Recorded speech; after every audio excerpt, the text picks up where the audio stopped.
उत्तमम।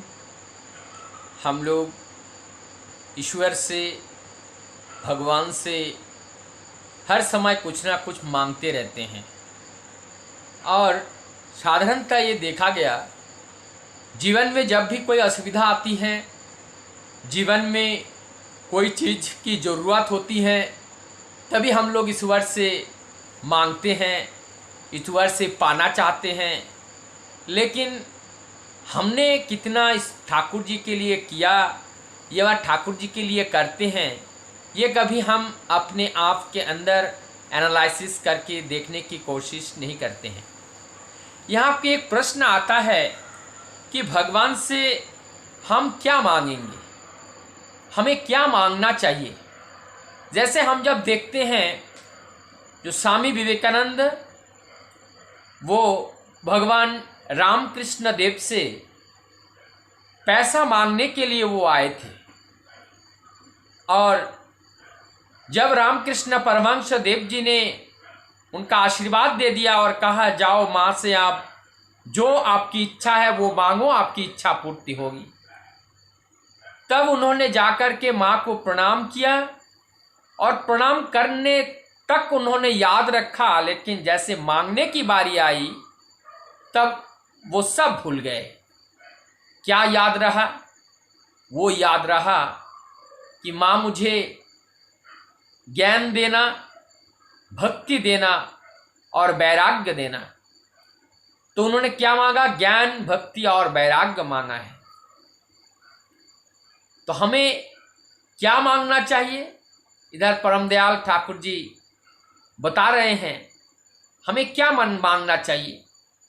हमें सदैव बोलना चाहिए, परम पिता से प्रार्थना करना चाहिए, आप अच्छे रहिए, आप सुखी रहिए, आपका स्वस्ति हो। आप अच्छे रहिए, आप सुखी रहिए, आपका स्वस्ति हो। किसको कहना है? उस परम पिता के लिए हमें प्रार्थना करना है। हमें ईश्वर से यही मांगना है। ईश्वर अर्थात उस निराकार सत्ता से यही मांगना है कि ये साकार रूप में धरती पर जो आए हुए हैं, ये जो हमारा देह है, देह के अंदर वो परम सत्ता रूपी जो आत्मा है वो विराजमान है। तो हमें प्रार्थना क्या करना है? आप अच्छे रहिए। हमारे अंदर जो आत्मा विराजमान है, परमात्मा का अंश, उसको हमें अच्छा रखना है। आप सुखी रहिए, उनको अच्छा भी रखना है और सुखी करना है। उनको हमें सुखी करना है। उसके बाद आपका स्वस्ति हो। स्वस्ति मतलब पूर्ण रूप से आपका शांति मिले। तो अगर एक चीज हम कल्पना करें कि हम अपने लिए कुछ ना मांगे, हम अगर इस देह के अंदर, जो इस देह के केंद्र बिंदु हैं, जो इस देह का जो आर्ज है, जो इस देह का जो सूरत है, जो इस देह के अंदर आत्मा के रूप में है, विराजमान है, हमने सारी बातें उस आत्मा के लिए हमने बताए हैं कि आप अच्छे रहिए। तो अच्छे रहने के लिए कोई व्यक्ति स्वास्थ्य रखने के लिए उनकी न्यूट्रिशन की जरूरत होती है। हमारे अंदर जो सत्ता है, जो सत्ता के मालिक जो आत्मा है, उनको हम प्रार्थना कर रहे हैं परम पिता से आप अच्छे रहिए। लेकिन परम पिता से हमने प्रार्थना तो किया, अर्थात हमने परम पिता से ये जो प्रार्थना किया, लेकिन उसके लिए हमें करना पड़ेगा। क्या करना पड़ेगा? कि वो अच्छे कब रह सकते हैं? क्योंकि परम दयाल बोलते हैं ईंट और पत्थर के मंदिर बनाकर उसके अंदर हमें रखना मुझे अच्छा नहीं लगता है। ये तुम लोगों के अंदर, तुम लोगों की ये जो मंदिर हैं, श्री मंदिर हैं, ये जो विग्रह रूपी जो मंदिर हैं, इसके अंदर तुम लोगों के हृदय में अगर हमारा थोड़ा सा बैठने का, रहने का स्थान मिल जाए तो उससे हम ज़्यादा खुशी होते हैं। हम ईंट और पत्थर से बनाए हुए मंदिर से उतना ज़्यादा खुश नहीं होते हैं।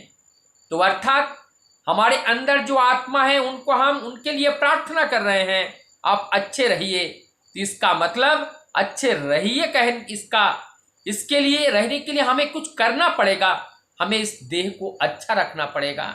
तभी तो देह रूपी मंदिर में रहते हैं, और मंदिर में हमारे प्रभु अच्छा तब रहेगा जब हमारे देह को अच्छा रहेगा। तो उस देह को अच्छे माने अच्छा न्यूट्रिशन देना है। तो न्यूट्रिशन का मतलब सत्ता का न्यूट्रिशन क्या होता है? सदा सत्य बोलना, गुरुजनों का आदर करना, सम्मान करना, किसी को अपमानित ना करना, और सदैव अच्छे कार्य के अंदर डूबे रहना।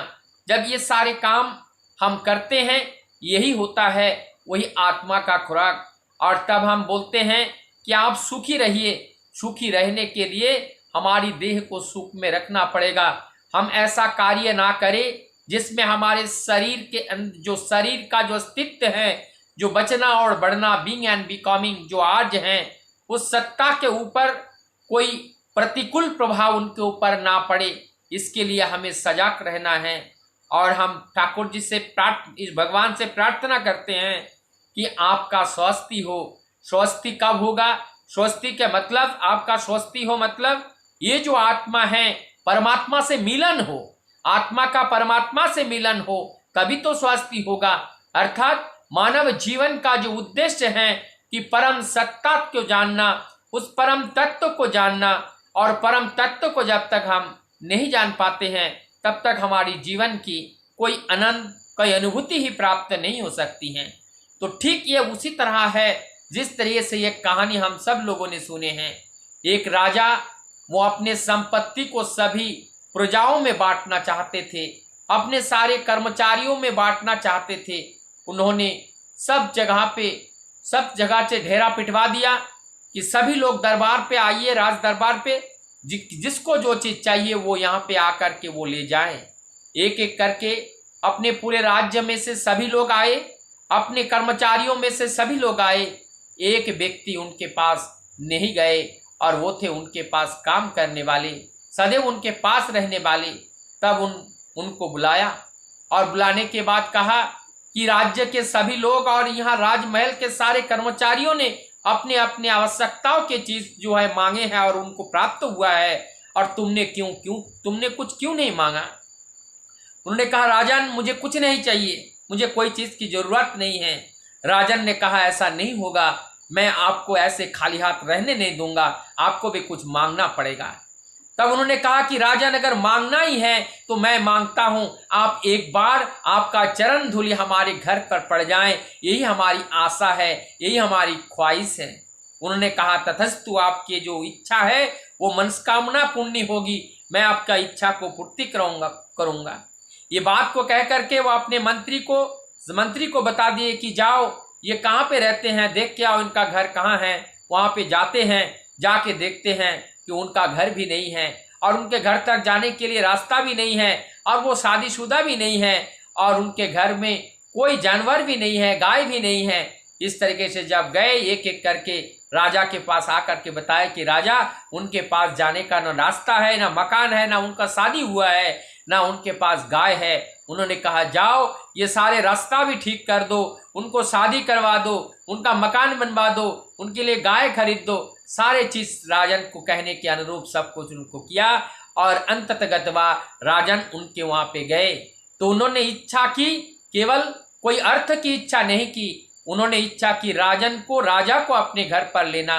तो इस तरीके से हम अपने जीवन में प्रभु से क्या मांगे? हम प्रभु की मंगल के लिए जब प्रार्थना करते हैं, अर्थात जब हम प्रभु को ही चाहते हैं, प्रभु की मंगल प्रार्थना करने का मतलब प्रभु को ही चाहना। जब हमारे जीवन में केवल प्रभु ही चाहत होती है, ये निष्काम कर्म होता है, और इस निष्काम कर्म में ही हमें प्राप्त होते हैं, आनंद प्राप्त होता है, प्रेम प्राप्त होते हैं, हम प्रेम के अधिकारी होते हैं, और वही प्रेम हम सबको बांटने में सफल होते हैं। ऐसा है प्रभु का लीला, ऐसे हैं प्रभु का से प्रार्थना करना, प्रभु से मांगना, प्रभु सदैव खुशी रहे, आनंद में रहे। और इस तरीके से जब वो आनंद में रहेंगे तभी हम लोग भी आनंद में सता ही रहेंगे। अर्थात प्रभु और कहीं नहीं रहते हैं, इसी हृदय में प्रभु रहते हैं, और जब प्रभु इस हृदय में आनंदित रहेगा तो हम भी आनंदित रहेंगे। वंदे पुरुषोत्तम।